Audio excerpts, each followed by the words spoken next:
ஆனந்தி வணக்கம். நிச்சயமாக கன்னியாகுமரி மாவட்டம் நாகர்கோவில் கிளை சிறையில் சபரிவர்மன் என்ற கைதி உயிரிழந்த விவகாரத்தில் நாகர்கோவில் சிறை தலைமை வார்டன் ஜெகன் மற்றும் வார்டன்கள் சிவக்குமார் மற்றும் திருவிடை நம்பி ஆகிய 3 பேரை கன்னியாகுமரி மாவட்ட போலீசார் தற்போது கைது செய்திருக்கின்றனர்.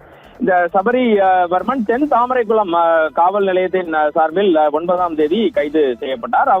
அவர் நடத்தி வந்த கடையில் குட்கா பொருட்கள் இருப்பதாக கண்டறியப்பட்டதின் அடிப்படையில் தென் தாமரைக்குளம் போலீசார் அவரை கைது செய்கின்றனர். பின்னர் கன்னியாகுமரி மாவட்டம் நாகர்கோவில் கிளை சிறைச்சாலையில் கொண்டு அவரை அடைக்கின்றனர். பின்னர் அந்த கன்னியாகுமரி கிளை சிறைச்சாலையில் இருந்து நேற்று காலை அவர் உயிரிழந்ததாக அவரை ஆசாரிப்பள்ளம் மருத்துவமனைக்கு கொண்டு வருகின்றனர். இந்த கைதி திடீரென உயிரிழந்தது அவர்களது உறவினரை மிகுந்த கோபத்தில் ஆழ்த்தியது. சம்பந்தப்பட்ட காவலர்கள் மீது கொலை வழக்கு பதிந்து கைது செய்ய வேண்டும் என்ற கோரிக்கை எழுந்தது.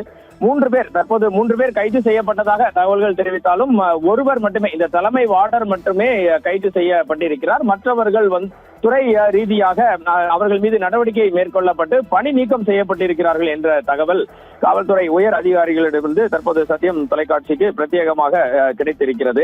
இவரது உடலை ஆசாரிப்பள்ளம் அரசு மருத்துவமனையில் சேர்க்கப்பட்டது. அவரை அடித்து கொலை செய்ததாக நேற்றும் இன்றும் அவரது உறவினர்கள் போராட்டம் நடத்தி இதற்கு காரணமானவர்கள் மீது வழக்கு பதிந்து நடவடிக்கை மேற்கொள்ள வேண்டும் என கேட்டுக் கொண்டனர்.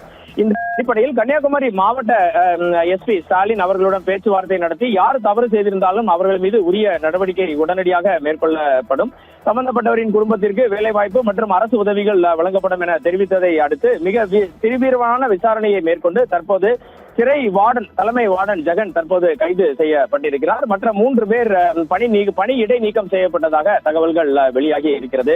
எது எப்படி இருந்தாலும் விசாரணை கைதி ஒருவர் சிறையிலேயே உயிரிழந்த சம்பவம் கன்னியாகுமரி மாவட்டம் மட்டுமல்லாமல் தமிழ்நாடு முழுவதும் மிகுந்த பரபரப்பினை ஏற்படுத்தியது.